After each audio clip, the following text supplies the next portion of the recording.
Everyone, গত বৃহস্পতিবার Sikandar teaser এসেছিল, রিভিউ দিতে পারিনি।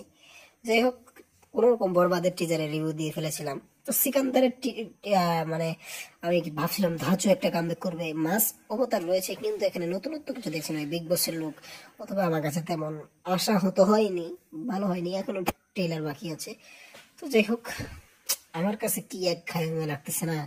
সালমান খানকে মানে এরকম আগের মতো দেয়, একটু নতুন ভাবে প্রেজেন্ট করেন ভাই, একটু একটু নতুন, মানে সালমান খানকে এরকম না, একটু নতুন ভাবে প্রেজেন্ট করতে চান, অন্যভাবে একটু। যেখানে আমাদের শাকিব খানের লোককে দেখেন কত ভাবে প্রত্যেকটা ছবিতে, আর এই একই লোক সালমান খানের প্রত্যেকবার একই লোক। শেষে দেখবেন এই ক্লিনসি পাবো, শেষে মারামারি মধ্যে গেঞ্জি খুলবো, সিক্স প্যাকে একটা মারামারি করবো, এটাই এটাই এটাই করে বেশিরভাগ। এটা কেমন ভাই, একটু নতুন নতুন নিয়ে আসবে না? সে যেগুলো জওয়ানের মধ্যে জওয়ানের মধ্যে নিয়ে আসছিল।